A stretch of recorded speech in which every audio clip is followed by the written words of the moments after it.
com o Olavo. Vamos lá, pro Olavo. Então, boa tarde, amigos. Estamos aqui de volta. E a cada semana, o número de absurdidades que tem saído na mídia e que nós não conseguimos comentar aqui é crescente. A coisa está chegando a um ponto que a mídia nacional é um mostruário de alucinações. É um fenômeno social gravíssimo. Eu não estou exagerando, não estou fazendo piada, eu estou simplesmente usando elementos comparativos, que eu diariamente acompanho o que sai na mídia no Brasil e em outros países, e eu vejo, vamos dizer, que a capacidade dos jornalistas brasileiros para os raciocínios mais elementares está diminuindo a olhos vistos. É um processo de entorpecimento da inteligência, algo que só tem um similar remoto no que aconteceu na Alemanha entre as duas guerras, no período que antecedeu, vamos dizer, a ascensão do Hitler ao poder, e ainda pega-se os primeiros anos do nazismo. A partir de 1939 já não se observa mais isso, porque já não era mais preciso inteligência. Mas aqui no Brasil, o que acontece é saírem, por exemplo, argumentos como esse que a Folha de São Paulo apresenta no seu editorial Contra as Armas. Tá dando para ver aí? Isso aqui. Editorial Contra as Armas. Isto aqui é um primor de falta de lógica, como não se deveria admitir nem mesmo numa redação escolar. E, no entanto, sai num grande jornal e todo mundo lê e ninguém percebe. Quer dizer, eu não sei se é o que é mais grave aí. Quer dizer, o sujeito que escreve não percebeu o que ele escreveu, ou as pessoas que leem também não perceberam o que estão lendo. O grande argumento aqui é que as armas, o porte, a venda de armas e o porte de armas devem ser proibidos, porque na Grande São Paulo, por exemplo, 60% dos homicídios são cometidos por pessoas sem histórico criminal e por motivos banais. Ora, o que o motivo do crime, se o motivo é banal ou relevante, tem a ver com a posse de armas ou não? E por que um crime por motivo banal, tá certo, deixaria de ser cometido se não tivesse arma de fogo? Se é por motivo banal, então por uma coisa impensada. Então você recorre a uma faca, a um porrete, ou ao seu automóvel, atropela o seu adversário, assim por dentro. Simplesmente não há relação entre uma coisa e outra. Porém, o aspecto estatístico da coisa é que é o mais aberrante. Por quê? Para você provar que as armas são a causa da criminalidade, mostrar que 60% dos homicídios, ou 50% ou 70%, são cometidos por motivos banais, mas que foram cometidos por armas legais. Quer dizer, se o porte de arma é prejudicial, então você tem que provar que X% dos homicídios foram cometidos por armas legais, por pessoas que tinham porte de arma. Agora, destes 60%, mesmo supondo que esse dado fosse verdadeiro, que 60% dos homicídios são cometidos por motivos banais, que é um dado absolutamente falso, mesmo aí seria preciso perguntar, mas quanto desses 60% foram cometidos por pessoas que tinham porte de arma?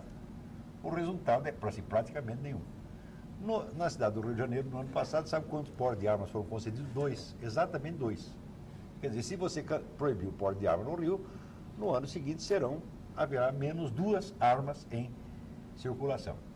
Isso quer dizer que a quase totalidade das armas que circulam no país são armas ilegais. Tá certo? Então, quer dizer, suprimir o porte de arma, tá certo? Num país que tem, acho que é 8 milhões de armas em circulação, vai diminuir o número de armas circulantes em 2 por ano no Rio de Janeiro, talvez mais 3 em São Paulo e assim por diante. Quer dizer, a quantia é absolutamente irrisória. Mas aqui o editorialista da Folha de São Paulo diz que é muito importante simbolicamente. Quer dizer, que proibir as armas é muito importante. Quer dizer, o senhor acha mesmo que bandido, traficante vai ficar muito impressionado com essa coisa simbólica? Isto é raciocínio mágico. Isto é uma total empulhação. Né? Mas o raciocínio fica mais bonito ainda quando ele tenta refutar o argumento segundo o qual a proibição das armas seria uma limitação ao direito de autodefesa. Ele diz que não é de maneira alguma, porque está entre as atribuições do Estado definir regras para o exercício de certas atividades. Ninguém tem o seu direito de ir e vir ameaçado pelo fato de não poder dirigir um carro sem possuir habilitação. Ora, a habilitação corresponde exatamente ao que seria o porte de arma. Então, este raciocínio prova que a necessidade do porte de arma não limita o direito de autodefesa, mas isso não prova de maneira alguma que a proibição da própria arma não limita esse direito. Quer dizer, isso é um raciocínio que é inaceitável numa criança de 10 anos. Se o sujeito fizer uma redação desta, tá certo? Tem que ter 0. Agora, isso eu estou falando apenas da lógica da argumentação, sem entrar ainda na matéria, no assunto.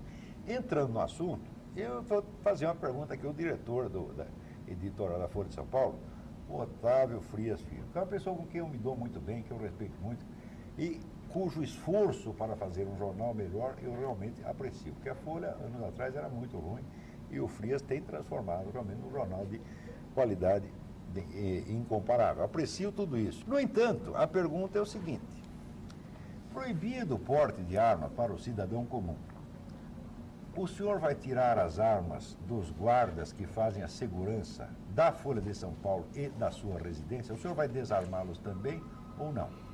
Se o senhor prometer que os desarma, eu apoio o seu editorial, mas o senhor não vai fazer isso. O senhor vai conservar o seu exército armado.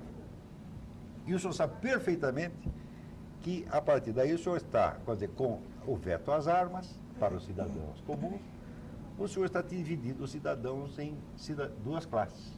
Existem as classes dos que têm dinheiro para pagar um exército e existe a classe daqueles que não podem nem comprar um revólver calibre 22 para defender a vida de seus familiares. E o senhor, naturalmente, já pertence à primeira dessas classes e sabe que vai aí oficializar a situação. Mais ainda, o senhor sabe que é isso que vai acontecer e é exatamente isso que o senhor quer que aconteça.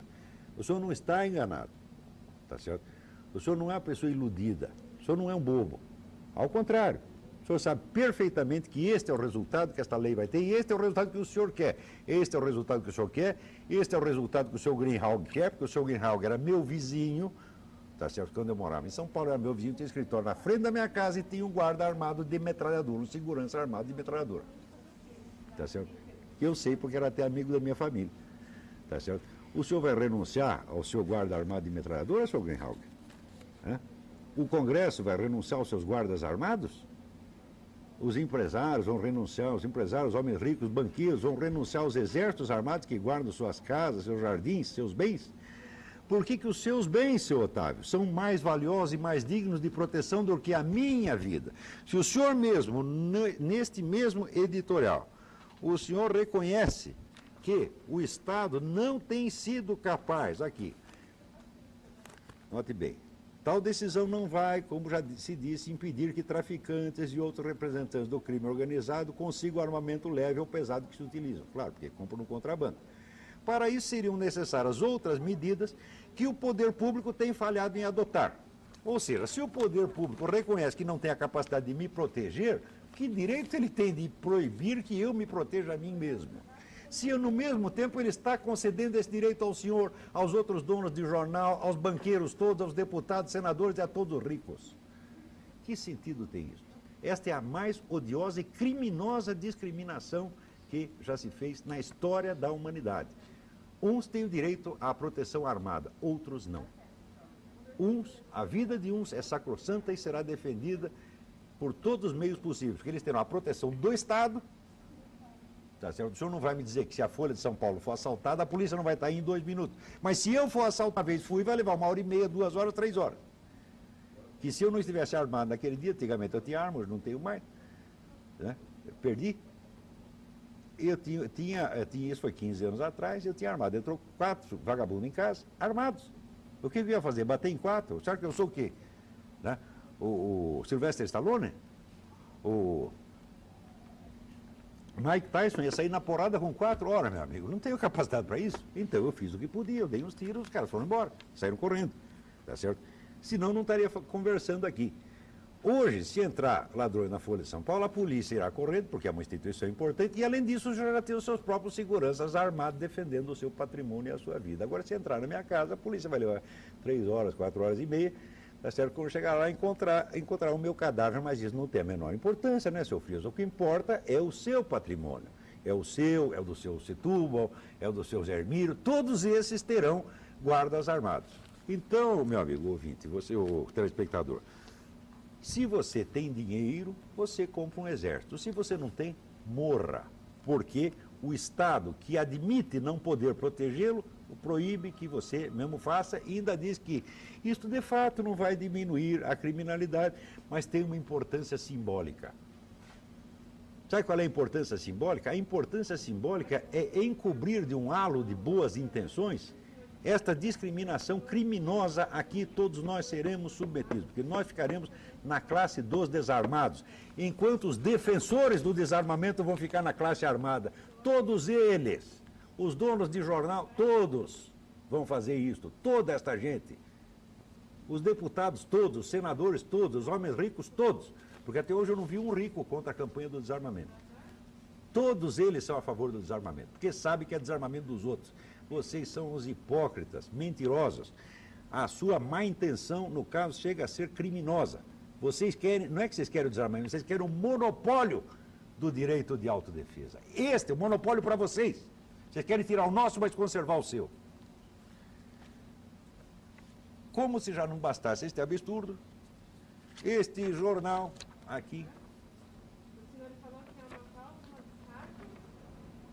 de né, que, para dizer como o velho humorista Jaguar dizia antigamente de alguns grandes jornais, este jornal impresso em cocô, tá certo, traz esta manchete, comemorando os 60 anos do fim da guerra na Europa, porque depois a guerra continuou no Japão, põe esta foto de Stalin e o rotula o libertador da humanidade. Não satisfeito com esta coisa, quer dizer, o senhor de fato libertou uma boa parte da humanidade, ele libertou da vida 20 milhões de russos, né? Quer dizer, dizem que a invasão hitlerista matou 20 milhões de russos, mas nem precisava, porque Stalin já tinha matado outros 20 milhões quando Hitler entrou lá. Como se não bastasse isso, ainda tem um subtítulo maravilhoso aqui, porque é sob o comando do maior e melhor dos seus filhos, a humanidade derrotou o nazifascismo. Maior e melhor de seus filhos. Quer dizer que no entender destes animais, Stalin foi maior que Buda, Jesus Cristo, Moisés, etc, etc. É o maior e melhor dos filhos da humanidade, o maior dos filhos da... Não é para falar palavrão, tem aquela senhora, dona Janaína, né? Dona Beatriz. Dona Beatriz achou ruim. Mas a senhora sabe do que este homenzinho é filho. Né? Muito bem. Ora, exibir Stalin como alguém que nos libertou do nazismo não é totalmente falso, porque de fato a Rússia entrou na guerra, tá certo? E de fato perdeu 20 milhões de soldados combatendo o nazismo. Perdeu 20 milhões de soldados por quê? Porque a Rússia não tinha armas, então tinha deficiência de armas em face dos alemães, então usava como armas o quê? Os corpos humanos. Quer dizer, tinha lá um batalhão alemão armado até os dentes, eles mandavam milhões e milhões e milhões de soldados desarmados para morrer na frente. Né? Agora, como é que começou a guerra? Tá certo? Então, está aqui este livro, eu sugiro a leitura para aqueles que leem inglês, e quem não lê, pergunta para quem lê. Ernest Topic, isso é um clássico da ciência política. A Guerra de Stalin, Stalin's War. Ele aqui mostra, este grande cientista político, Ernest Topic, mostra como Stalin preparou a Segunda Guerra Mundial com antecedência de 15 anos. Ou seja, Stalin rearmou o exército alemão, emprestou dinheiro, prestou matérias-primas, deu ajuda técnica, tudo para fomentar o crescimento da ditadura alemã, porque ele achava que podia usá-la como ponta de lança contra as democracias ocidentais. Na cabeça de Stalin, o nazismo era um regime de malucos, era um regime de anarquistas. Então, eles são capazes de fazer uma destruição enorme, mas não são capazes de governar. Então, eles vão na frente, derrubam tudo, tá certo? Mas não vão conseguir segurar, dominar realmente a Europa. E daí entramos nós atrás e pegamos tudo. Isso ele declarou em discursos, tá certo? Já na década de 20, ele dizia isso. Então ele planejou esta ajuda ao nazismo para usá-lo como ponta de lança, tá certo? E, de fato, até um certo ponto funcionou. Por quê? Depois, com o pacto russo-alemão, o pacto Ribbentrop-Molotov, tá certo? o Hitler pegava uma parte da Europa, enquanto o Stalin ia pegando a outra. Quer dizer, já começaram a dividir a Europa ali mesmo. Sempre o Stalin tendo a esperança de que os alemães não conseguiam tomar conta das partes que ocupassem e que acabaria ficando para os soviéticos. Isto só não funcionou porque, num certo momento, Hitler deu para trás. Esse Hitler traiu o sócio. E isto pareceu a Stalin tão absurdo, quer dizer, isso contrariou tantas expectativas de Stalin, que Stalin demorou 3 dias para acreditar que os exércitos alemães tinham invadido realmente a Rússia. Ele não acreditava, dizia, não, é mentira, isso é falsa informação, isso é desinformação plantada pelo serviço secreto inglês, não tem alemão nenhum aqui, até que a coisa ficou demasiado evidente e ele teve que perceber. Então, refeito do susto, da traição do seu sócio, tá certo? Começou, vamos dizer, a preparar a Rússia para uma reação, e a Rússia ainda levou mais de um ano para poder começar a se defender. Tão desguarnecida estava contra os alemães, que ela mesma havia armado e ajudado. Então, de quem foi a culpa da Segunda Guerra Mundial? Deste libertador da humanidade, deste maior dos filhos da... Essa aqui é a verdade. Muito bem. Hoje nós temos aqui uma convidada ilustre, que é a Graça Salgueiro. A Graça Salgueiro é uma psicóloga, amiga nossa, que mora no Recife e que, por uma circunstância até casual, se tornou a maior estudiosa que tem no Brasil a respeito de problemas cubanos. Tudo que você quer saber de Cuba pode perguntar para a Graça. Isso começou por causa daquele episódio daquela menina Anabel. Ela vai contar isso direitinho. A menina Anabel ficou retida em Cuba. Por um acaso, tá certo? A Graça acabou desencadeando uma campanha nacional em favor da libertação da menina, mas acabou até sendo libertada. Vamos contar essa história já. Depois disso, isso despertou o interesse dela por assuntos cubanos, acabou se informando muito, mantendo contato com tudo quanto é organização de cubano no exílio, de campanha de proteção a preso político, etc., e juntou uma quantidade de informações absurda, do qual ela acabou descarregando uma parte num site chamado Nota Latina, que ela ainda mantém. O Nota Latina depois se associou ao Mídia Sem Máscara, então era um pouco no Nota Latina, um pouco no Mídia Sem Máscara, tem divulgado uma parte do que ela sabe a respeito. São milhares e milhares e milhares de notícias de importância vital que são totalmente sonegadas pela grande mídia, até pela Folha de São Paulo, que tem feito algum esforcinho de tocar em assuntos cubanos. Mas antes ainda de nós entrevistarmos a Graça, há uma pergunta aí que foi dirigida ao Munir. Isso. E que eu gostaria que ele respondesse, então. Vamos lá. Tudo bom, Munir? Muito bem. Então, a todos. Como vocês sabem, eu sou economista liberal, tentando explicar um pouquinho o que é liberalismo, pelo menos tentando não deixá-los confundir liberalismo com neoliberalismo. Então, qual é a pergunta, por favor? Olha, então querendo saber o que você acha dos empréstimos oferecidos pelos bancos aos aposentados e pensionistas do INSS e que estão sendo descontados em folha.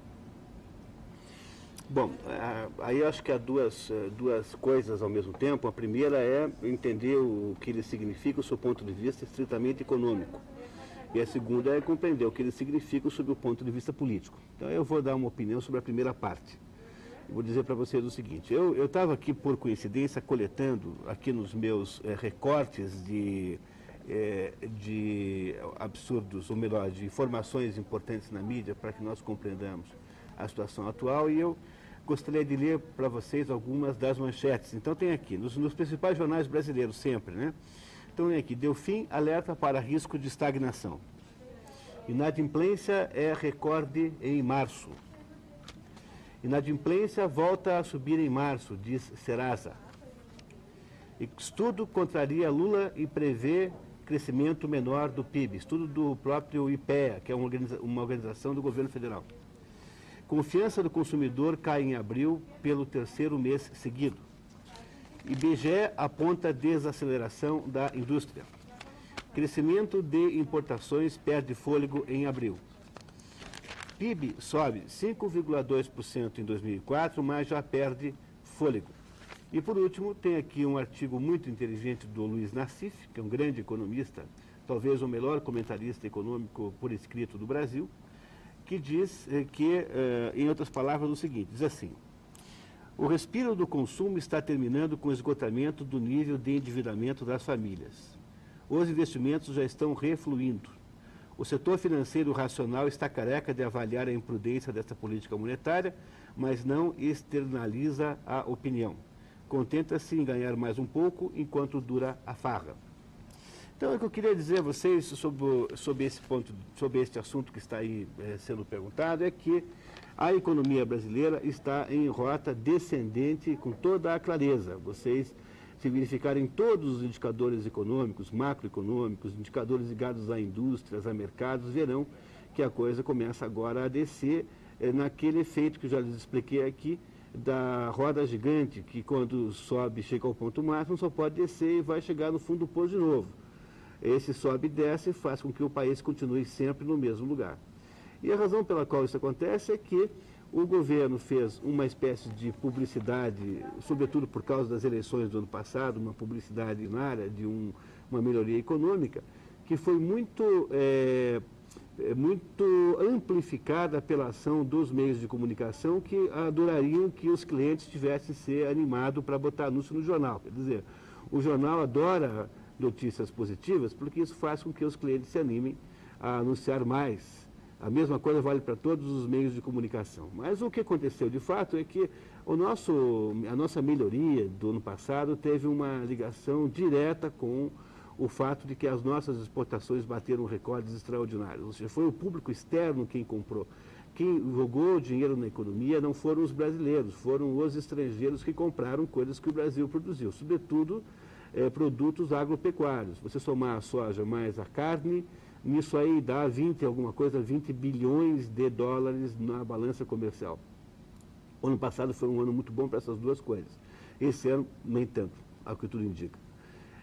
Ou seja, quando você conseguiu incorporar um consumo externo ao nosso consumo interno, a economia melhorou. No entanto, os responsáveis por esse consumo extra, que implicou nesse aumento do PIB, não são os brasileiros.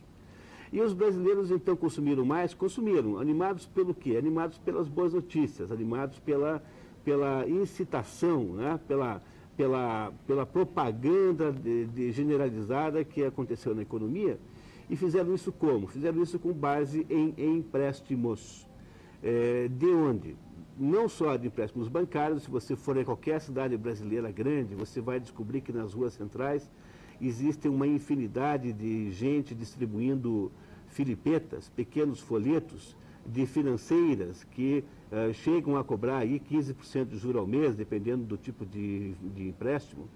E você teve, então, uma invasão no mercado de crédito dessas coisas como crédito consignado, né? Ou seja, esses créditos que são descontados na folha de pagamento obrigatoriamente, ou seja, são créditos de risco tecnicamente zero. Imagina a hipótese que o devedor possa morrer eventualmente, é verdade, mas isso é estatisticamente previsível e já está no preço. Ou seja, os créditos cobrados na folha de pagamento são créditos de risco zero. Não por isso eles têm uma taxa de juros muito mais baixa. Eles têm uma taxa de juros mais baixa, mas não é muito mais baixa. De modo que, na prática, eles são uma espécie de galinha dos ovos de ouro das instituições financeiras que os exploram. Porque eles não têm risco nenhum na prática, e eles, então, mesmo custando um pouquinho menos do que custam os créditos ditos do mercado financeiro normal, eles trazem uma margem de lucro extraordinária. Então, o que aconteceu no Brasil é que o governo, para poder fazer de conta que o Brasil havia se tornado, então, um país riquíssimo, um país crescendo, as taxas incríveis de que vai enriquecer, o governo criou não só uma publicidade para incentivar as pessoas a gastar o seu dinheiro, a gastar a sua poupança e assumir crédito, como também criou esta modalidade de crédito garantido pela cobrança na folha de pagamento, que atinge os funcionários públicos em geral, em princípio, e, em segundo lugar, os funcionários das empresas privadas, porque muitas delas já estão fazendo convênios com instituições financeiras, e maciçamente agora os aposentados. Então, o que acontece é que, se nós prestarmos atenção no que o Luiz Nassif nos disse, quem está me ouvindo deve estar percebendo isso pela sua própria experiência do dia a dia. A pessoa física está à beira da explosão financeira. A capacidade de endividamento chegou ao máximo. Então é muito provável que, se a economia realmente continuar descendo com a velocidade com que está, e se esta descida significar um aumento do desemprego, nós vamos ter uma séria crise de crédito no Brasil, com interrupção abrupta dos financiamentos bancários e da redução mais profunda ainda dessa tendência à estagnação da economia. Então, eu diria que, do ponto de vista exclusivamente econômico, esses créditos em folha de pagamento são o principal insumo, o principal combustível do aumento do consumo da pessoa física no Brasil. Ora, não preciso nem ele dizer isso, basta você olhar para você mesmo. Você não recebeu aumento, ou se recebeu foi um aumento simbólico, e as pessoas não conseguiram se reempregar em massa. Houve algum reemprego, é verdade, mas não houve um reemprego em massa. Continua aí uma quantidade de gente absolutamente sem renda, ou vivendo de favores, ou de biscates, ou de pequenos expedientes, que não foi incorporada à economia. Portanto, temos aqui, na verdade, uma parte de um estratagema de parecer que as coisas vão melhor do que vão. É essa a visão desse assunto sob o ponto de vista estritamente econômico. E parece que tem muita gente já arrependida de ter feito isso, né, Manier? E daí não tem como... Pois é, os bancos estabelecem, os mecanismos que permitem que as pessoas façam isso estabelecem limites, quer dizer, não se pode fazer um empréstimo com uma prestação maior do que uma certa porcentagem da renda da pessoa. Mas o problema é que quando você ganha mal, que é o caso da maioria dos brasileiros, qualquer porcentagem é muito, né? Então, eu acho que os aposentados ainda estão resguardados pela garantia dessa receita. Agora, eu acho que as pessoas que estão trabalhando em firmas privadas, porque o funcionário público também, de certo modo, está garantido, porque ele não vai perder o emprego. Quer dizer, ele pertence a uma casta de pessoas privilegiadas que não perderá o emprego de modo nenhum, a não ser que se esforce muito para consegui-lo. De modo geral, não perde o emprego. Então, esses aí vão ter que viver com um cinto mais apertado. Agora, a economia privada, as pessoas do setor privado, que na insegurança de ter o seu emprego, essas pessoas podem estar construindo uma situação gravíssima de viabilidade financeira pessoal, porque elas podem perder o emprego a qualquer momento, e você sabe que a economia funciona assim. Quando começa a reduzir, quando começa o problema de crédito na pessoa física, as firmas, sobretudo o comércio e os intermediários financeiros, reduzem o crédito para a pessoa física. Como isso acontece, diminui a venda no comércio. O comércio não vende mais porque a maior parte da venda que o comércio faz é a crédito. Porque as pessoas não têm R$1.500 para comprar uma geladeira à vista, de modo geral. E aí, então, como o comércio começa a reduzir a sua venda, ele começa a fazer menos encomendas para as fábricas. E as fábricas, então, em seguida, começam a tirar um turno, demitindo uma parte do pessoal, e aí você começa com um círculo vicioso na economia de redução da ocupação média de todo mundo. É nessa hora que um excesso de endividamento pode significar para a pessoa física uma situação dramática. Eu acho que é isso que, nesse momento, os bancos já devem estar imaginando que vai acontecer. Se é que eles têm algum juízo, né?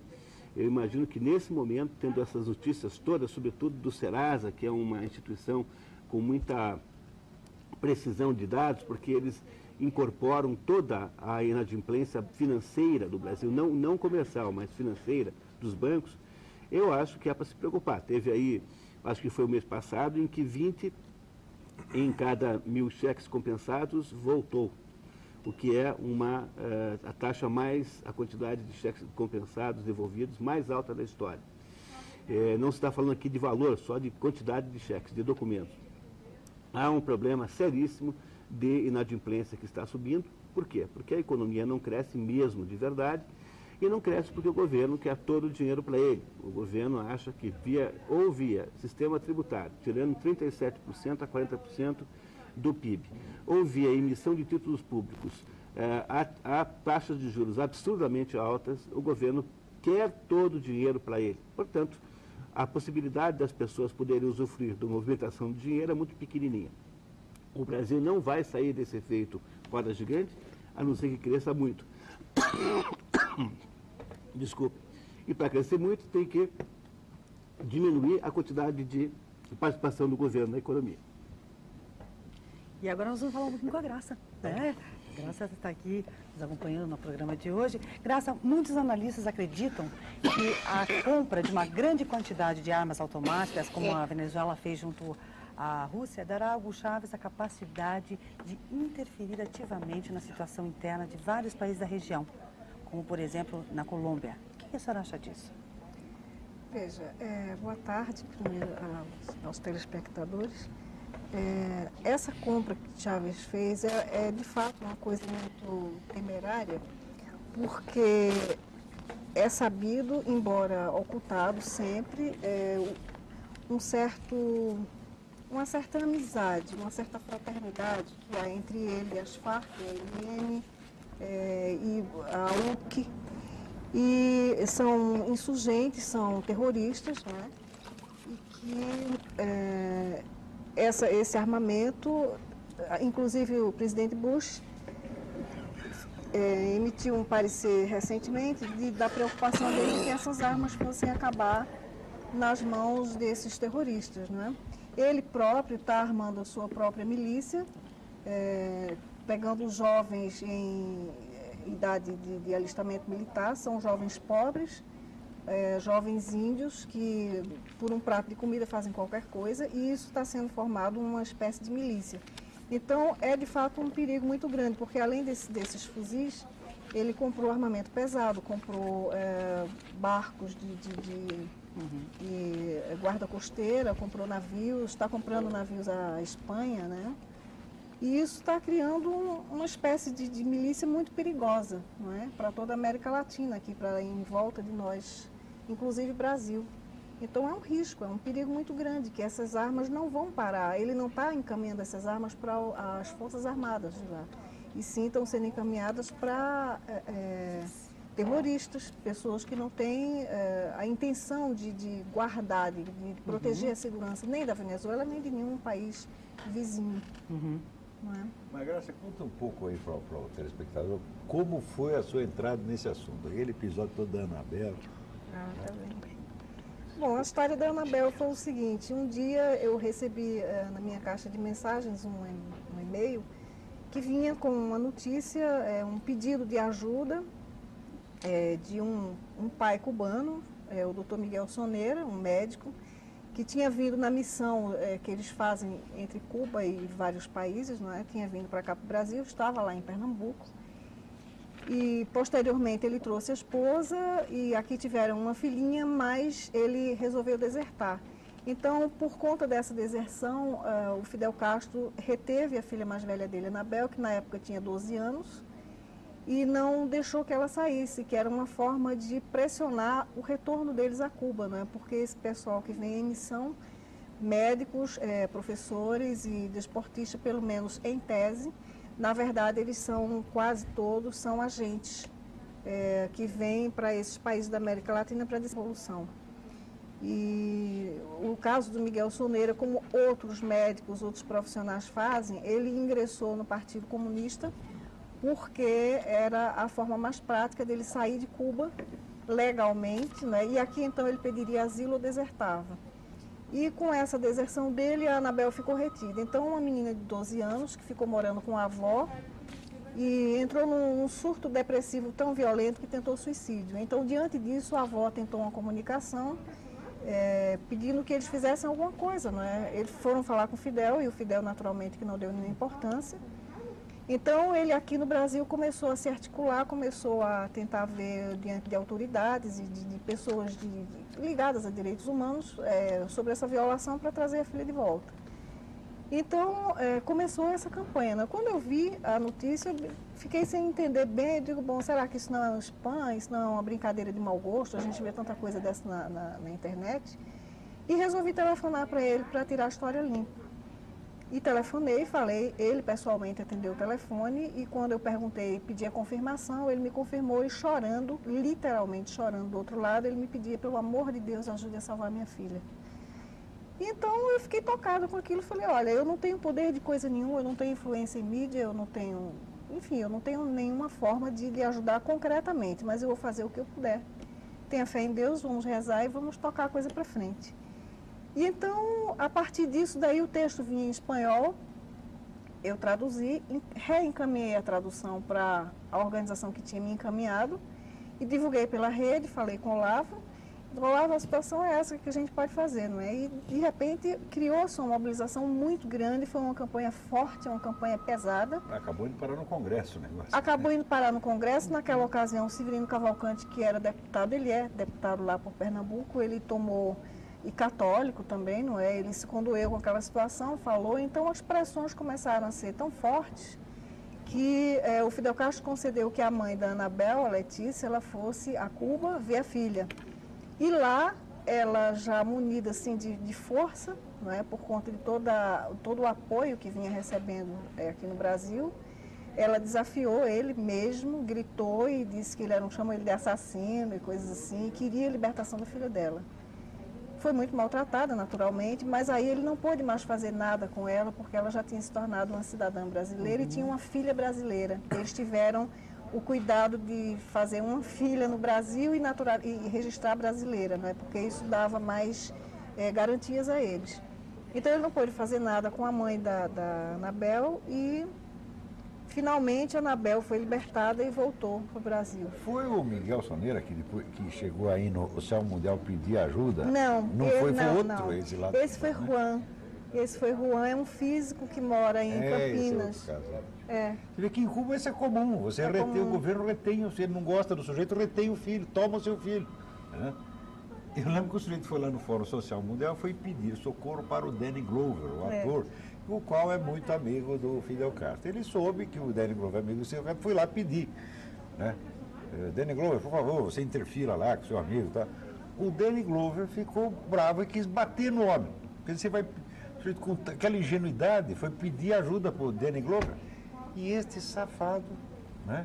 Agrediu Juan, que é pior. Juan é um cubano médio, é um sujeito magrinho de 1,60 m e pouco. E o Danny Glover tem, E o Danny Glover é um armário, não é? Além de todo o tamanho dele, todo o volume, tem a estupidez, a ignorância, enfim, a brutalidade, não é? Ele agrediu o Juan, mas aí a imprensa do Rio Grande do Sul, o jornal Zero Hora, deu uma boa cobertura a isso. Mas, infelizmente, o Juan não conseguiu o intento dele, que era trazer não conseguiu até hoje? Não. Terminou desistindo. O filho dele nasceu lá em Cuba, ele não conheceu, ele queria conhecer, era só isso, ele só queria conhecer o filho e não teve direito. Agora que eu vou estar lá nos Estados Unidos, eu vou escrever para o Danny Glover. O senhor lembra daquele cara? Pois aquele homem que o senhor não quis ajudar, tá certo? De fato não conseguiu o que queria. Não conhecer o filho. Vamos lançar uma onda anti-Danny Glover lá, né? Para ver se ele aprende, toma vergonha na cara. Pois é, nós temos alguns assuntos ainda para tratar aqui com a Graça, e ela que faz todo esse estudo e esse trabalho, conhecimento que ela tem, perguntando para ela se vários países sul-americanos passaram a ser administrados por políticos socialistas e pró-comunistas nos últimos anos. Brasil, Argentina, Venezuela, Uruguai, e todos têm em comum apoiar ativamente o regime de Fidel Castro e estabelecer uma série de parcerias com o governo cubano. Isso é um reflexo do Fórum de São Paulo? Sem dúvida alguma. Sem dúvida alguma. Porque, inclusive, muitas dessas eleições ganhas foram frutos do Foro de São Paulo. Foram determinadas, constam lá na ata. A vitória do Lula aqui no Brasil, por exemplo, isso foi determinado pelo Foro de São Paulo. A vitória do Tabaré Vázquez no Uruguai foi, o do Kirchner na Argentina foi. Estava tudo estabelecido lá. Então, inclusive, esses são países que fazem parte do Foro de São Paulo. E como o Foro de São Paulo é um tabu, é um fantasma aqui no Brasil, né? Ninguém pode falar disso porque é negado assim com veemência, não é? Como se não existisse, como se fosse uma entidade fantasma de malucos, como nós aqui, não é? Que somos... Quando digo que somos governados por vigaristas e mentirosos, isso não é uma força de expressão e não é xingamento. Porque você, vamos dizer, um governo que oculta ao povo inteiro a existência da organística. Que o criou é o governo de mentirosos. Né? Então, por exemplo, o Lúcio Gutierrez, por exemplo, da Bolívia, ele fazia parte do Foro de São Paulo, a eleição dele foi ganha através do apoio do Foro de São Paulo. Só que ele cometeu um pecadinho, né? Ele, depois que assumiu, ele resolveu ficar favorável ao Plano Colômbia, que é dos Estados Unidos em favor do governo da Colômbia. E isso daí pegou mal, não é, entre os partidários do Foro de São Paulo, que achavam que ele estava traindo, etc. Então, o que acontece? O Foro de São Paulo imediatamente retirou o apoio a ele. Ele foi procurar entre os opositores dele e a oposição também não quis, porque ele é comunista, continua sendo, é um golpista, tanto quanto o Chávez. Não é? Isso não se pode fazer de conta que não é verdade, porque é. Tá briga de tubarões, né? Então a direita de lá se recusou, não é? E então ele ficou no mato sem cachorro, agora ele foi deposto. Mas ele não é nenhum santinho. Inclusive o Lula trazer ele para cá, dar abrigo a ele, isso daí foi um golpe estratégico, porque eles tiveram muito medo, o Foro de São Paulo teve medo, de que os Estados Unidos cooptassem ele, já que ele tinha dado apoio ao Plano Colômbia anteriormente, né? E, bom, e o Evo Morales continua lá fazendo todo o movimento dele para depor, aliás, eu confundi, o Lúcio Gutierrez do Equador e o Evo Morales na Bolívia fica pressionando desde que o Carlos Mesa ganhou a eleição, que é de direita, que ele pressiona através de rebeliões, através de passeatas, de manifestações, e chegou a um ponto de pressão tão forte que ele pediu renúncia, mas o próprio Congresso e a própria população não aceitou. Então ele retornou, ele ficou fora do ar apenas, mas não perdeu a presidência, não é, continua lá, mas a pressão continua muito forte sobre toda a América Latina, a América do Sul inteira.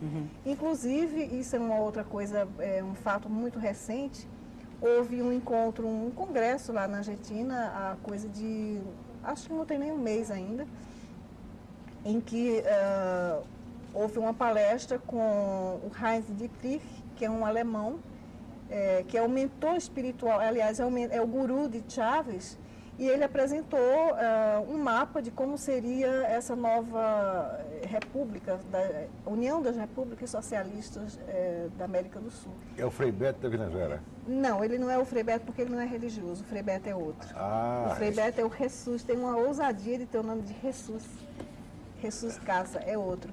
Mas não é... O Heinz, não, é o guru intelectual. Guru intelectual, tá certo. E ele apresenta uma bandeira onde tem a América do Sul, assim, inteira vermelha, que são justamente os países que já são comunistas, já pertencem ao Foro de São Paulo, já fazem parte dessa nova república, né, dessa nova América Latina, né? Agora, eu pergunto para você, quem sabe disso? Às vezes as pessoas confundem as coisas, porque elas acham o seguinte, o país só é comunista quando estatizou toda a economia e já não há mais atividade capitalista. Se você for para escrita, nunca existiu país comunista de parte alguma, porque na União Soviética, onde a estatização dos meios de produção foi muito, muito rápida, ela só começou 10 anos depois da tomada total do poder e da extinção física de todos os adversários. Então, esses países já são comunistas, quer dizer, já são comunistas na política, a estrutura política é comunista. Para comunizar a economia, leva 50, 60, 100 anos. Se você vai esperar para chegar até lá, para reconhecer que são os comunistas que estão no poder, então você é muito burro, meu filho, porque você se recusaria a acreditar que Lenin é comunista, porque durante o governo de Lenin não se estatizou nada, a economia capitalista continuou.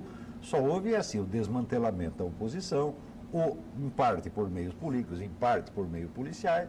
Aqui não é necessário recorrer aos meios policiais, porque os partidos já estão desmantelados e porque efetivamente não há forças de direita organizadas, né? Eu acho que a direita aqui talvez tenha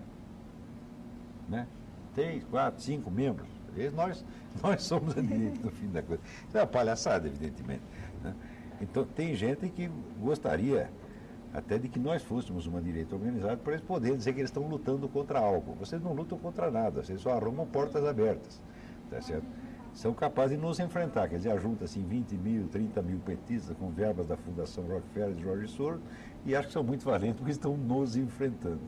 E isso é só o que acontece no Brasil. Então aqui o desmantelamento da oposição é praticamente espontâneo, tá certo? Então, agora, o esquema político que nos governa já é comunista, sim, com o auxílio de toda a mídia que está integrada neste esquema desde muito antes da chegada do PT no poder. Tá certo? Porque não se trata só de PT, trata-se de um pool de partidos que entre eles, inclusive, tem discussões, tem oposição interna. Oposição de esquerda existe. Você pode, por exemplo, achar, tem gente que fala mal do Lula porque acha que ele não é esquerdista o suficiente. A entrevista dada pelo Luiz Fernando Veríssimo essa semana é isso. Já o Lula nos traiu, porque ele não é comunista o suficiente. Mas isso também já é uma coisa clássica nas revoluções comunistas.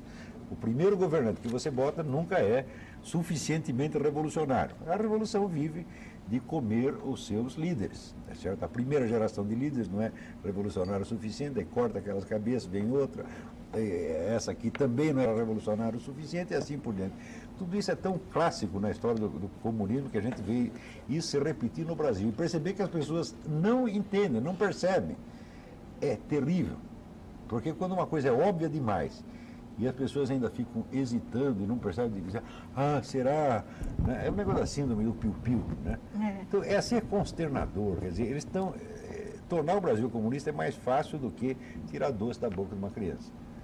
E o Alexandre do Centro para a Graça ou para o Olavo, ele pergunta se vocês têm conhecimento da saída do livro em português de Humberto Fontoura, acho que é Fontoura? Fontova, que chama-se Fidel, o tirano favorito de Hollywood.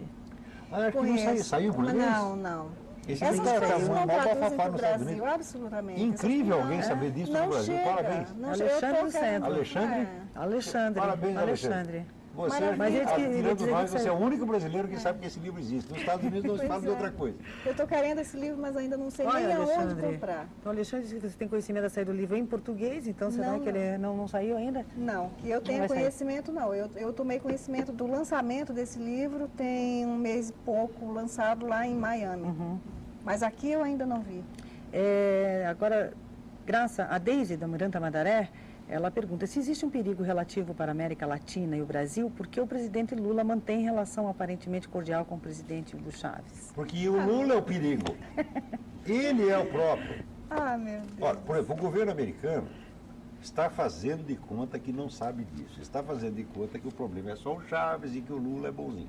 Está fazendo isso que está ainda tentando tirar a dúvida para ver se consegue conquistar o Lula. Mas não vai conseguir. Isso é sonho, ilusão, poesia e romance. O Lula foi, vou repetir pela milésima vez, o Lula foi fundador e durante 12 anos presidente do Foro de São Paulo. Ele é o responsável direto por tudo que está acontecendo na América Latina. Ele é um dos criadores do Hugo Chávez. Ele é um dos criadores da situação do narcotráfico na América Latina. Ele foi o grande protetor das Farc durante 12 anos. O perigo é o próprio Lula. Não acredito que esse é bonzinho, não. Tá vendo? Esse é um comunista. Lula é um comunista, tá certo?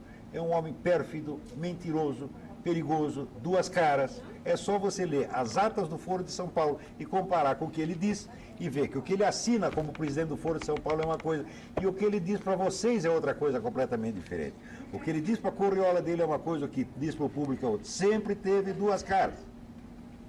Graça, quer comentar uma coisa, Graça? Não preciso dizer mais nada. Eu quero só sugerir que visitem o Mídia Sem Máscara. Lá tem um bannerzinho para o Foro de São Paulo. Lá tem todas as atas e é possível as pessoas confirmarem aquilo que a gente afirma. Porque quando a gente fala essas coisas, muitas pessoas já me disseram, isso é a sua percepção, você é exagerada, você é catastrófica, coisas assim. Eu digo, bom, não sou eu que estou dizendo, está lá, foram eles que disseram, assinaram, escreveram e decidiram. E esse Foro de São Paulo, eu faço questão de bater sempre nisso. Não é, como eles dizem, o PT já está admitindo que existe o Foro de São Paulo, mas para eles é assim, uma agremiação de partidos, de pessoas preocupadas com a América Latina que se encontram anualmente para discutir. Não é isso. Não é isso absolutamente. É só ler as atas. É você só tem ler que as ver atas isso. e ver, porque As atas um têm grupo de resoluções, partidos de esquerda que se reúnem, junto com os piores grupos terroristas do mundo. Terroristas e narcotraficantes. E narcotraficantes e sequestradores. sequestradores. Quer dizer, esses grupos se reúnem, ficam 3 dias reunidos, estudando, debatendo, deliberando. No final, fazem um ato onde todos assinam concordando as estratégias para o próximo ano. Então, isso não é uma organização poderosa? Claro que é. Claro que E é. por quem é que paga essas reuniões? Todo ano. Centenas de pessoas. Né? É onde que eles se reúnem? Na rua? Não, certamente estão muito bem acomodados. Né? Isso é muito bem estruturado. E não tem que apresentar Absolutamente. contas, ninguém sabe quem pagou. Por exemplo, a gente dizer que essa coisa da Veja, que a Farc deu dinheiro para o Lula, para a candidatura, muito antes disso ter acontecido ou não acontecido, a Farc já estava subsidiando essa reunião do Foro de São Paulo. Com certeza. Isso é uma coisa óbvia. A não ser quem foi que será que pagou isso? Foi o PSB, que não tem 3 militantes? Está entendendo? Ora, não é possível. Então quem subsidiou é, evidentemente, a organização rica. A organização rica e as Farc. são a organização militar mais rica da América Latina.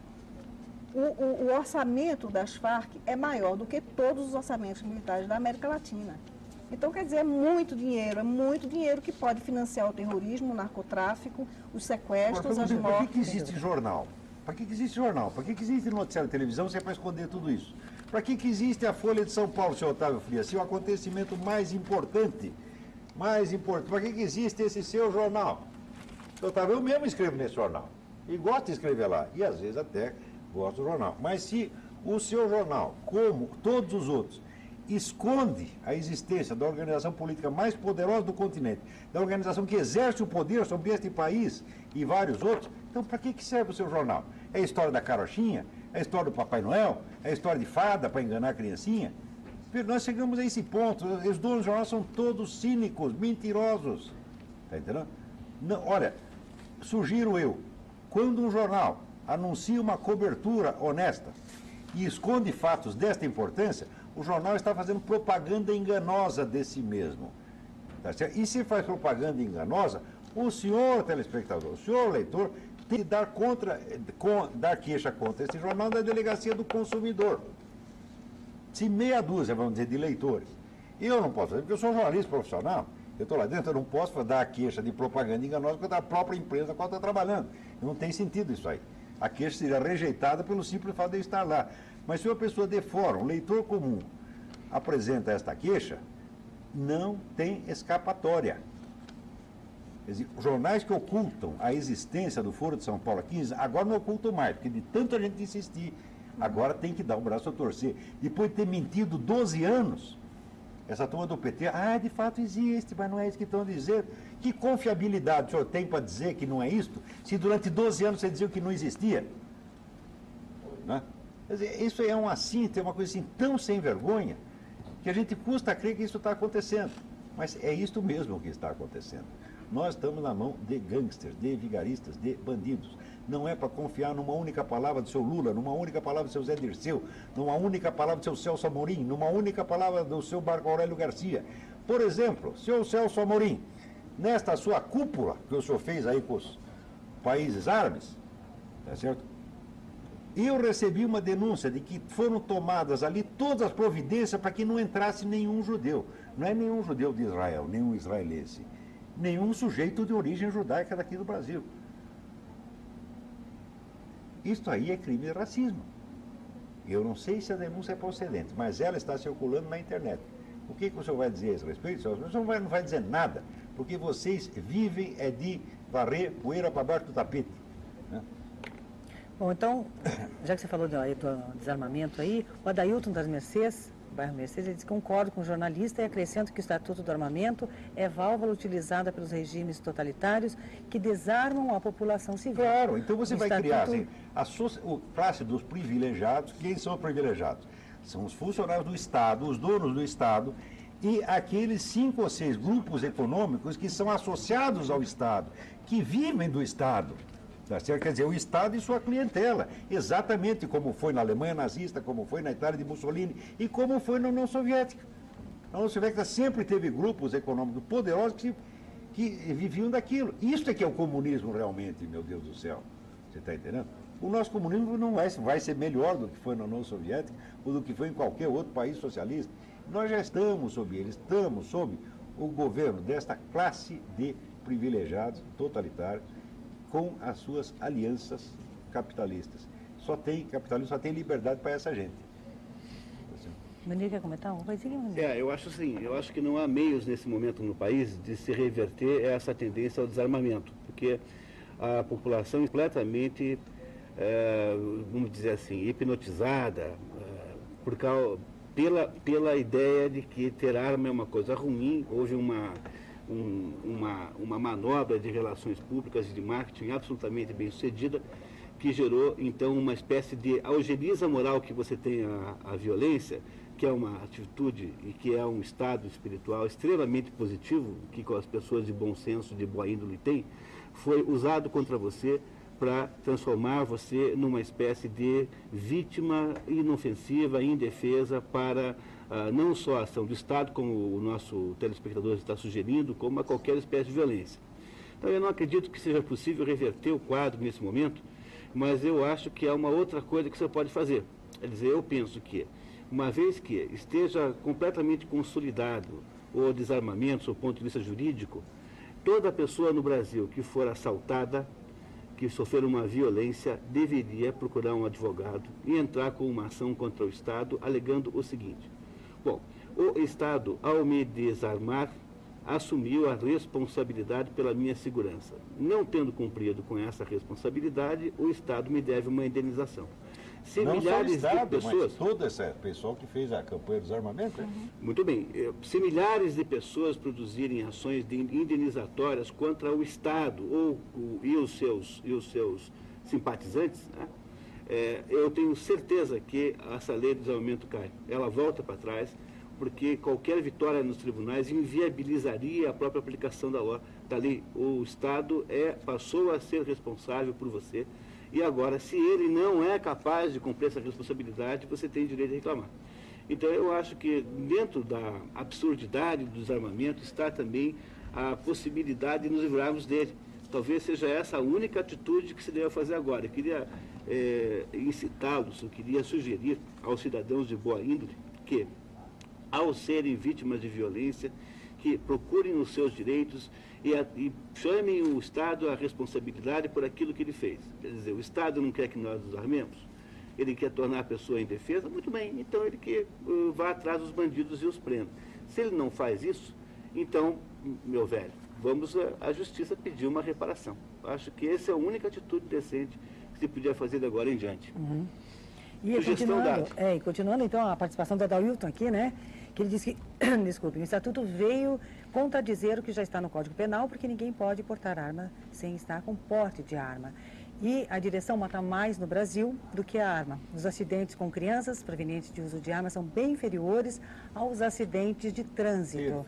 A arma branca sempre matou mais que armas de fogo. O que querem nos tirar é o direito da defesa do nosso país e família. Isso é do Adailton. E a Neri Marques, lá do Boqueirão, diz que se a lei do desarmamento está sendo respaldada em poucos acidentes domésticos com armas de fogo, sugiro que sejam fechadas as praias do litoral paranaense. Hoje, de novembro até hoje, tivemos mais ou menos 200 afogamentos, que também foram acidentes, tá? Então, para você... Então, incrimine-se o mar.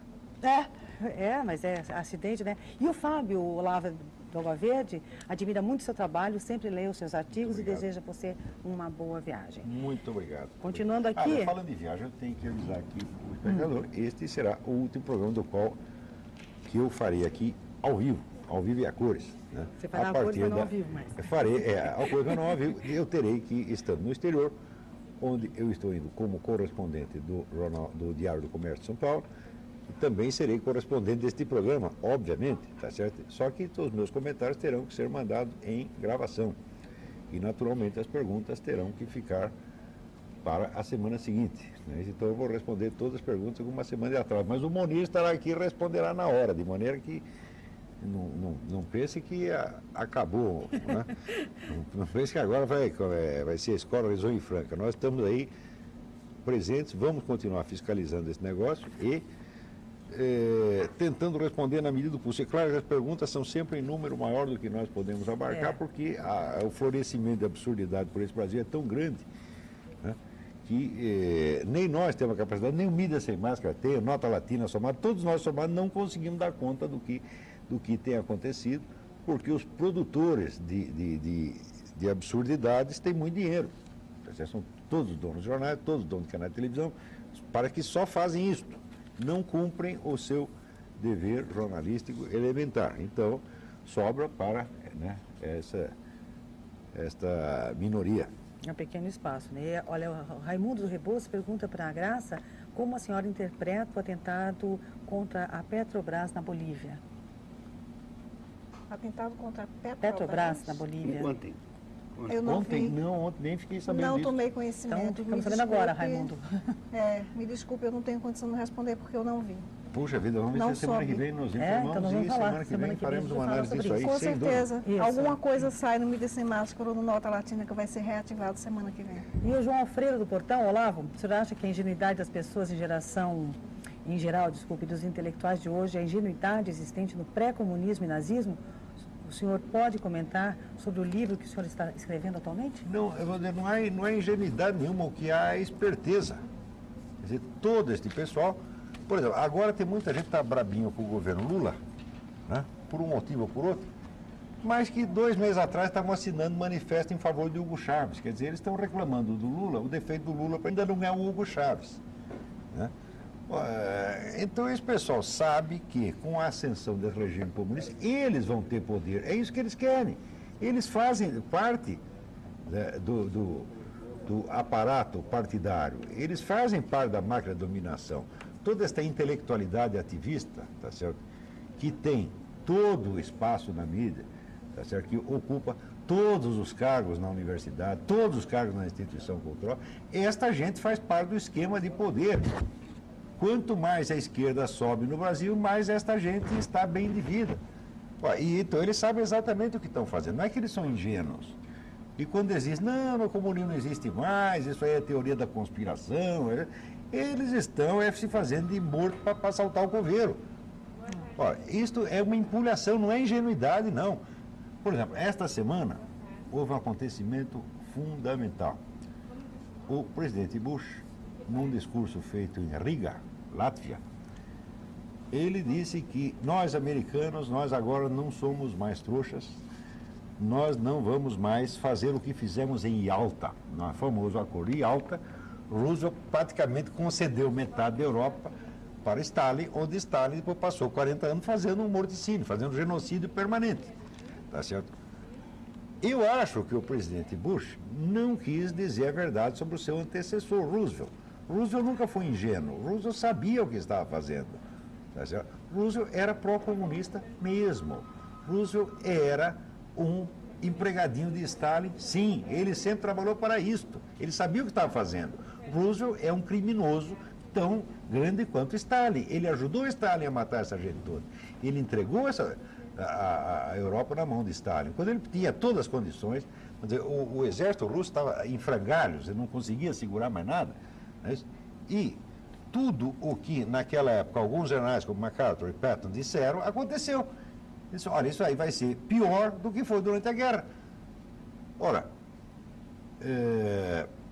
outro dia, veja, só de cristãos, eu dei aqui estatística no programa passado, só de cristãos nesses regimes morreram 13 milhões de pessoas depois disso, sem contar outras vítimas. Quer dizer, o morticínio na China foi posterior à Segunda Guerra. A Segunda Guerra matou 40 milhões de pessoas entre todos os países. O governo chinês matou 60 milhões de pessoas só dentro da China. Quem ajudou a fazer isso? Foi o seu Roosevelt. Agora, o Bush, evidentemente, ele não pode cuspir na cara do seu antecessor, então ele diz que foi ingenuidade do Roosevelt ceder perante aqueles comunistas. Foi ingenuidade coisíssima nenhuma. Se eu fosse presidente dos Estados Unidos, também ia ter que disfarçar um pouco. Agora, de qualquer modo, é auspicioso que o Bush tenha percebido que não é para fazer mais isso, quer dizer, não é para dar moleza para esse genocida, como o Roosevelt deu. Agora, o Roosevelt não fez isso por ingenuidade, assim como essa intelectualidade nossa, intelectualidade ativista, não está sendo ingênua ao negar que existe Foro de São Paulo, essas coisas. E está sendo muito esperta, como o Roosevelt foi. Olha, o senhor Papa Negro Ronaldo saúda a jornalista Graça Salgueiro sua visita ao Paraná. Muito obrigada. Tá? E o Cláudio, da Vila Mariana, Munir, ele pergunta como que ele faz para encontrar o seu livro, qual a editora do Brasil que deu certo, lá de São Paulo. Então, olha, o livro a que você está se referindo chama-se O Brasil que Deu Certo, a saga da soja brasileira, escrito por Gilberto Zancopé e por mim. O livro acaba de estar pronto, será distribuído nos próximos 15 dias e você encontrará certamente em São Paulo em muitas livrarias. Agora, se estiver demorando, porque essas coisas às vezes elas emperram um pouquinho, você pode entrar em contato com a editora Tríade no seguinte endereço eletrônico: www.triadeeditora, tudo junto.com.br. Vou repetir: www.triadeeditora, tudo junto.com.br. Há um mecanismo de compra online, você consegue fazer isso diretamente. Muito obrigado pelo interesse. E o Marcelo Boqueirão, ele pede para comentar sobre como vocês acham que vai estar a política em 2020, já que hoje não está boa e meu pai, há 30 anos, dizia que naquela época também não estava bem.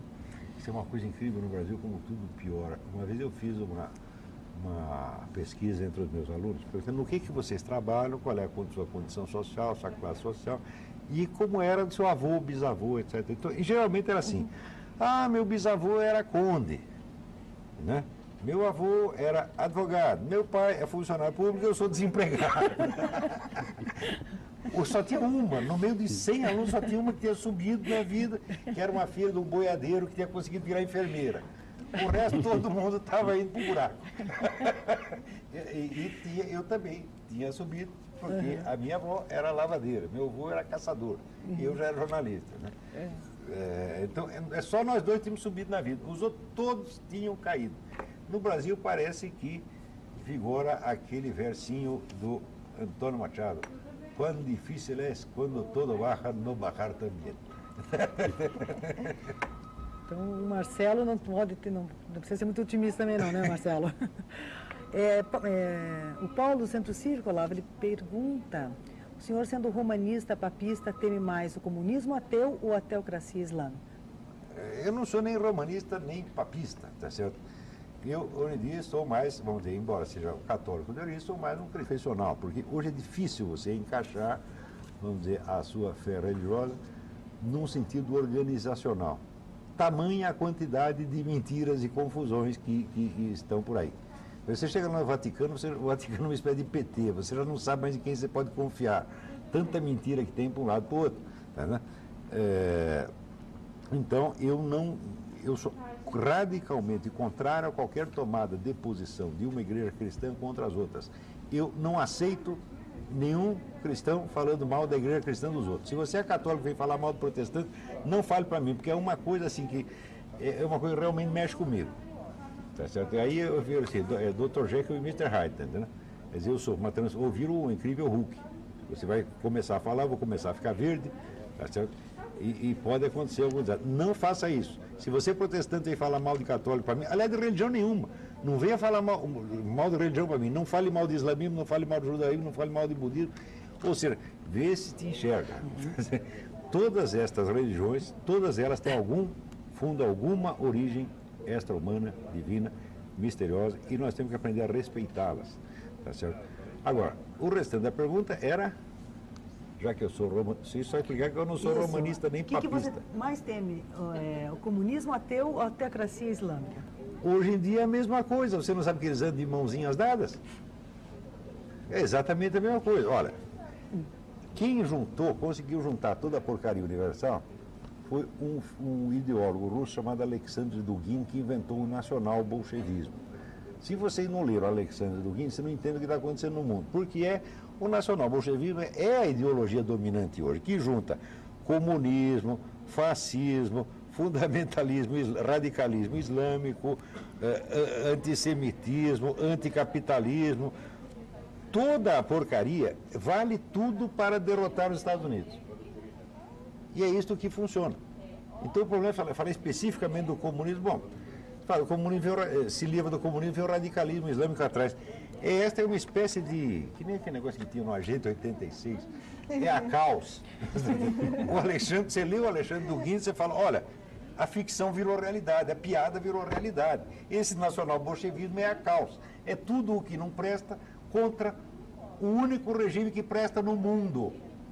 Porque esta que é a verdade. A democracia capitalista é o único regime suportável que já criaram. E é exatamente isso que querem destruir. Não é isso? Agora, todas as pessoas que querem destruí-lo, quando chega na hora de escolher, você prefere morar em Cuba ou nos Estados Unidos? Vai todo mundo morar nos Estados Unidos. Isso significa que o sujeito tem uma visão. A visão teórica que ele tem é o contrário da visão real que ele tem na vida. Então ele quer para os outros exatamente o contrário do que ele quer para você mesmo. Para mim, Miami, São Francisco. Para você, né? Havana, Pequim, etc, etc. As pessoas são todas malucas, pô. Né? Vamos lá. A Beatriz do Centro, sobre o governo do Lula, eu não concordo com a posição do senhor Olavo, pois desde que o Lula assumiu a presidência, está investindo pesado nas classes mais pobres. E desde que nasci, de pau, né? nunca ouvi... de pau, exatamente, é isso que a senhora quer dizer. E desde que nasci, nunca ouvi que tanto corrupto está sendo preso. Aonde? Aonde que estão Minha prendendo senhora, corrupto? a senhora não está sabendo de coisa nenhuma.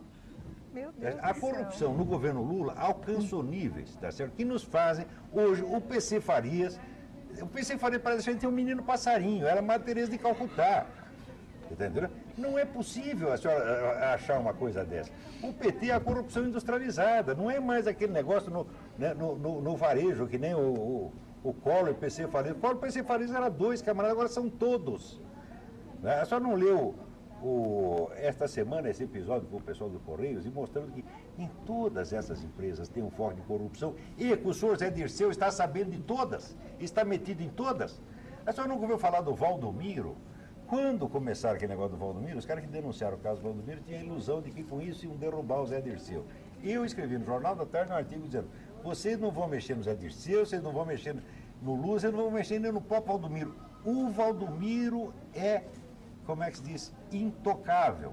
O Valdomiro é sacrossanto. O Valdomiro tem mais poder do que a justiça brasileira, do que a mídia brasileira, do que o Senado, do que o Congresso e do que as Forças Armadas. Porque qualquer ladrão protegido pelo PT é assim. O PT é uma societas celeris. O PT é uma organização de corrupção em escala nacional. E isso já foi mais do que demonstrado no caso, desde o governo do senhor Olívio Dutra no Rio Grande do Sul. Você vendo o que foi o governo Olívio Dutra, ali você sabia o que ia ser em escala nacional.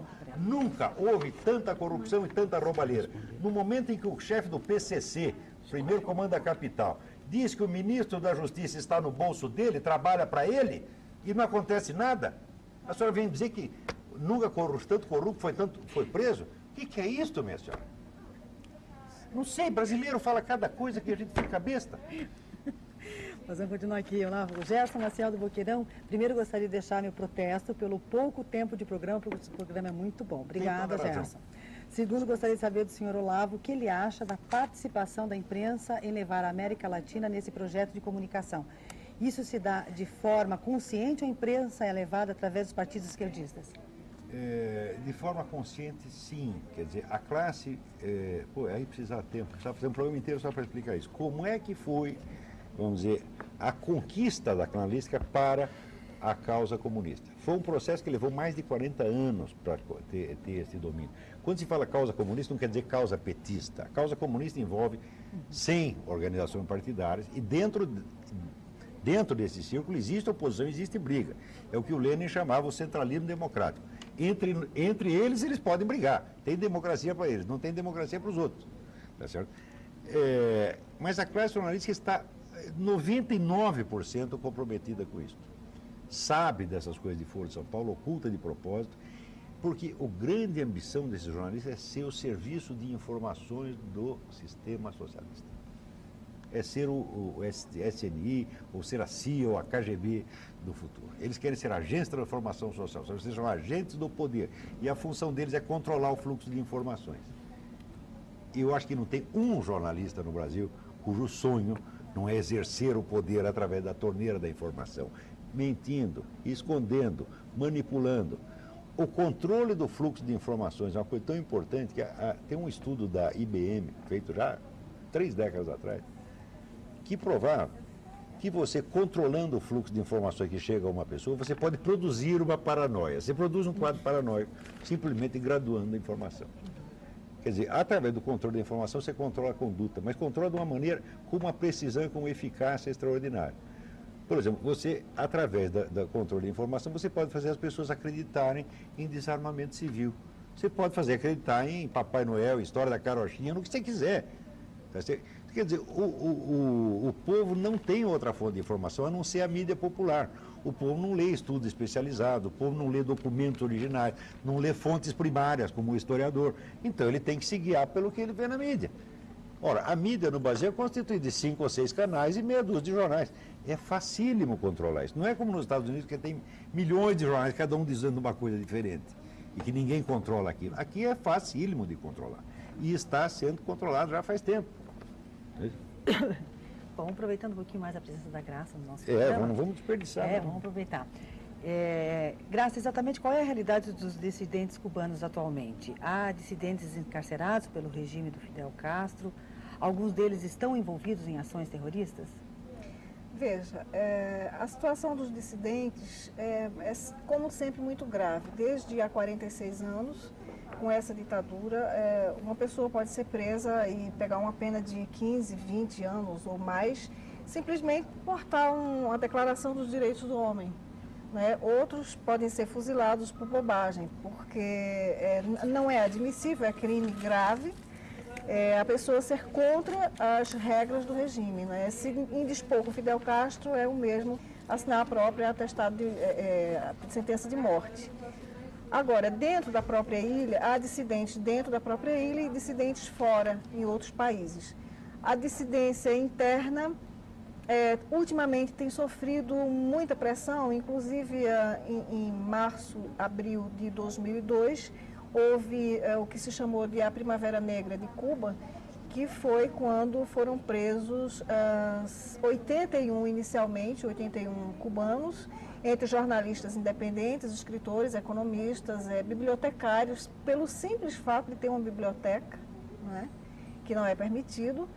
E, dentre esses, a prisão dessas pessoas foi feita de uma forma... A posse da biblioteca privada é crime. É crime, é crime. Então, muitas dessas prisões foram feitas através de agentes infiltrados dentro das organizações de dissidentes. Por exemplo, a economista Marta Beatriz Roque, que é uma grande mulher, ela tinha, a secretária particular dela era uma agente. Então, sabia de tudo, absolutamente tudo que ela pensava, que ela planejava, que ela falava, com quem se comunicava, quais eram os propósitos dela. Então, ela sabia tudo. E quando Marta foi presa no julgamento, eu não sei como aquela mulher suportou, inclusive porque ela é hipertensa. Enfim, ela, quando estava lá no julgamento, aparece a secretária dela, ela julgando que a pessoa ia lá para defendê-la, e não, era acusação, e ela disse na cara da Marta: eu era agente o tempo inteiro, eu estava ali com esse objetivo. Então, quer dizer, a situação é gravíssima. Os dissidentes estão morrendo dentro das prisões, eles são torturados diariamente. Agora... não é tortura de brincadeira. Não é tortura de brincadeira, é tortura mesmo. É paulada mesmo, tá entendendo? É tortura mesmo, por exemplo, de dar alimentação podre, de negar remédio, negar visita, de espancamento, de botar presos comuns junto com preso político para que eles espanquem mesmo. Teve uma coisa bárbara, uma notícia que eu recebi há 2 semanas de um preso político que chegou ao extremo do desespero de arrancar um olho com uma colher. Ele preferiu isso a ter que suportar aquilo, toda aquela tortura que ele estava vivendo. Então, diariamente eu recebo notícias desse porte, muitas vezes eu vejo aquilo ali e choro, porque eu digo, meu Deus, como isso é possível? E as pessoas sonegarem esse tipo de informação, e o pior, os defensores desse regime, como o seu Chico Buarque, como o seu Oscar Niemeyer, todos São ricos criminosos que esses se aproveitam camaradas. disso a defender Apologista esse de tipo regime coisa. genocida é culpado moralmente de genocídio, segundo todas as leis internacionais. Está ouvindo, seu Chico Buarque? Está ouvindo seus puxa-saco de Fidel Castro? Está ouvindo seu João Ubaldo, que fica falando mal do Lula agora, quando o senhor assinou em favor de Chaves? Assinar em favor de Chaves é assinar em favor de Fidel Castro. É a mesma Vocês coisa. são todos culpados desse genocídio que já matou 120 mil pessoas, segundo o livro negro da Revolução Cubana que acabou de sair. Agora, ainda tem mais um pouco a acrescentar além disso, que a pergunta se refere se há terroristas no meio deles. Veja Isso. bem, os Estados Unidos prenderam uma coisa de uns 3 anos, mais ou menos, 5 espiões que estavam infiltrados lá, inclusive alguns da CIA, infiltrados na CIA, e na verdade eram espiões cubanos. Prendeu legalmente, fez um julgamento, eles estão presos, cumprindo uma condenação legal. Então, o que aconteceu? O Fidel Castro armou um circo de que eles eram heróis cubanos, que estão sendo maltratados, que isso, que aquilo, e fez-se uma campanha mundial em defesa desses homens. Tem campanha na Argentina, tem campanha na Venezuela, tem campanha no Uruguai, e aqui no Brasil também tem Quem foi que campanha em assinou isso prol... aí? Aqui no Brasil? Eu soube, essa notícia é recentíssima. Sexta-feira, agora, anteontem, sexta-feira 13, a Assembleia Legislativa do Rio Grande do Sul assinou um manifesto, uma moção em favor desses terroristas que estão presos lá nos Estados Ora, Unidos. esses que foram presos nos Estados Unidos tiveram direito a advogado, tiveram toda a ampla defesa, tiveram cobertura total da imprensa, da mídia, inclusive comunista, e todo mundo se mobiliza para defender os camaradas. Agora, aqueles que estão sofrendo tortura e mutilação, tá certo? Sem nenhum direito à defesa, dentro de Cuba, esse não tem nenhum Chico Buarque, nenhum Zuenir Ventura, nenhum Luiz Fernando Veríssimo, nenhum João Ubaldo, nenhum Jabor que vai defender essa gente. Onde é que nós estamos? Nós estamos perdendo totalmente o senso moral, nós estamos virando monstros. Quer dizer, a sua afeição por esses regimes é tanta que você não pode enxergar a realidade. Não é capaz de fazer uma comparação. Não tem coração, você não tem alma, você não tem consciência. Até onde vai isto? Né? Agora, a verdade é a seguinte, sem apoio de organização comunista, a carreira de Chico Buarque teria ido para o brejo há muito tempo. É verdade. E dessas outras pessoas também. Então, é sim um simples caso de corrupção. Vamos lá. Vamos continuar então. Então, como é que a senhora classificaria a atuação dos dissidentes cubanos no exterior? Figuras como Carlos Montaner, Armando Valladares, por exemplo, eles exercem alguma influência junto à opinião pública internacional sobre a situação em Cuba?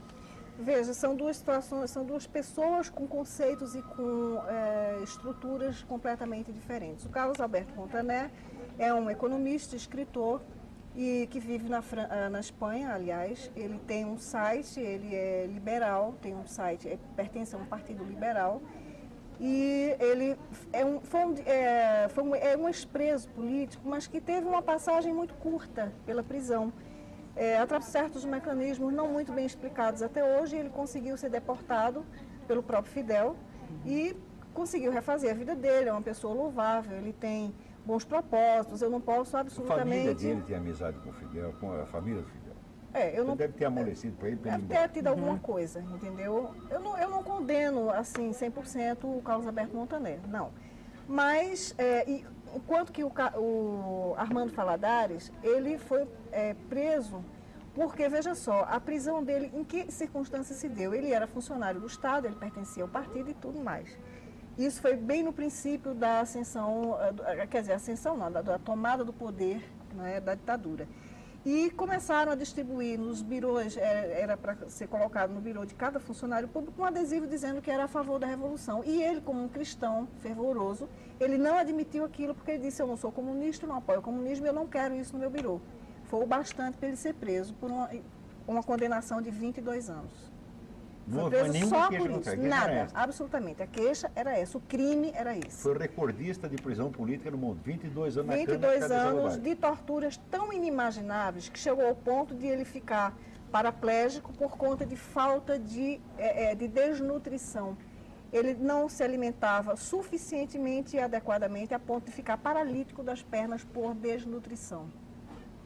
Então, ele cumpriu a pena dele e tudo mais, recuperou-se através de tratamentos e foi embora para os Estados Unidos.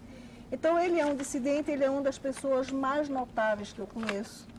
E lá ele escreve muito esporadicamente, ele escreve para um jornal e às vezes encaminha artigos aqui para o Brasil, que eu sou a tradutora exclusiva dele. É isso que o Chico Buarque gosta.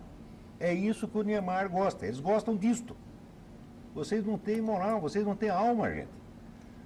Nós estamos lidando com monstros, com pessoas que não têm a mínima consciência moral. Acha bonito o regime que faz isso. Apoia, aprova, inclusive assina. Como poucos meses depois da Primavera Negra de Cuba, houve o fuzilamento de 3 jovens que cometeram o grande crime de desviar uma barca que fazia turismo interno e tentar encaminhar para os Estados Unidos. Só que eles não conseguiram êxito porque o combustível era pouco, porque ela era só de circulação interna. Foram presos e com um julgamento sumaríssimo de 1 hora para os 3, sem direito a advogado, sem nada, eles foram condenados à morte por fuzilamento como terroristas. No entanto, esses daí, os terroristas das Farc, terroristas do ELN, do Hamas, do Hezbollah, e tudo isso que o seu Fidel Castro congrega no Foro de São Paulo e que seu Lula apoia, não é, assina dando apoio e confraterniza com essas pessoas, não são consideradas. São insurgentes, são rebeldes, não é? Dão resistência, são movimentos sociais, não é? Como o MST, que é um bando de criminosos, um bando de vândalos, de marginais, não é? Que é o próximo exército, a milícia que está sendo criada aqui, junto com as milícias bolivarianas do seu Chaves. Esse povo que é terrorista, que é criminoso, que faz esse tipo de coisa, não. Essas pessoas idolatram, não. São movimentos sociais, são pessoas que estão reivindicando alguma coisa que elas têm um direito legítimo, enquanto que essas pessoas que cometem o crime apenas porque não concordam com aquele tipo de pensamento, merecem mais e morrer mesmo. Eles assinam aprovando esse tipo de coisa. Né? Então, isso é uma coisa estúpida, uma coisa, para mim, impensável, inadmissível. Entendeu? E aqui no Brasil as pessoas não se dão conta disso, não querem saber. E quando eu falo, ainda dizem que eu estou delirando. Não é? Que eu estou delirando, que isso não é verdade. Enfim, eu mostro lá, eu ponho os sites, eu ponho os links provando tudo isso. Quem quiser ver, vá lá. Está lá, é prova, eu tenho prova, eu não invento coisa. Prova não significa mais nada. Aqui vale mais a opinião do seu Chico Buarque, tá certo? Do que toneladas de documentos. Quer dizer, o Chico Buarque disse, na macacada toda acredita. Agora, se você mostra documento, não quer dizer nada. Então, um país assim é um país suicida. Vocês querem morrer? Vocês vão morrer. Vocês querem o comunismo? Vocês vão ter. Tá certo? Nós já avisamos até onde podíamos. Nós não podemos fazer milagre. Não somos políticos, não somos líderes de coisa nenhuma. Tá certo? Não vejo nem a menor... tem pretensão Nem tem política. pretensão de ser. Tá certo? O que dá para a gente fazer, já fizemos, já avisamos. Missão cumprida. Tá? Não fizemos ainda, né? José Albino de Araucária para o Olavo, guardo dias, horas e minutos para ouvi-lo. Muito Ele obrigado. pediu para você comentar sobre a expressão ópio do povo, mas antes que você comente alguma coisa, que já estamos chegando ao final do programa, o João Batista do Novo Mundo parabeniza o programa, o Olavo de Carvalho pela coragem no que é dito, suas ideias devem ser multiplicadas entre o povo. E, como toda semana, né, Olavo, um monte de pergunta que não foi respondida. É muito simples. Vocês querem tirar limpo esses negócios? Então, desafiamos estas pessoas a debater publicamente comigo. Não? Vamos ver. Camarada como Chico Buarque, como Luiz Fernando Veríssimo, vamos ver quantos manifestos já assinou em favor desses genocidas. Agora, o senhor vai me mostrar um manifesto em favor de um genocida que eu tenha assinado na minha vida. Mostre isso. Porque, por exemplo, às vezes eu até defendo o regime militar, mas defendo depois que ele acabou. Defendo historicamente. Na época eu estava contra. Tá certo? Quer dizer, eu nunca disse uma palavra em favor de nenhuma dessas porcarias, exceto durante o período dos 18 aos 20 anos que eu fiquei no Partido Comunista, porque acreditava em vocês. Né? Agora, vocês todos, vocês carregam a responsabilidade moral de ter legitimado governos genocidas. Tá certo? Agora, quando o soldado americano põe uma calcinha na cabeça do iraquiano, os dos direitos humanos, que coisa horrível. Vocês são palhaços ou querem nos fazer de palhaços? Não, é pior, chama de tortura, né? Aqui Chama foi de tortura né? isso. Quer dizer, cortar o braço do sujeito é tortura, botar a calcinha na cabeça dele também é tortura. Então, Não existe mais nenhum referencial. Não tem mais né? referencial. Né?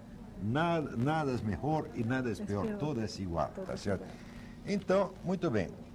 Se tudo é igual, tanto faz ser o maior filho da humanidade ou o maior filho da... Já deu tudo na mesma. E dito isto, nós nos despedimos até a semana que vem. Talvez a semana que vem eu ainda não tenha mandado meu primeiro comentário do exterior, mas na segunda semana, se Deus quiser. Até logo, obrigado.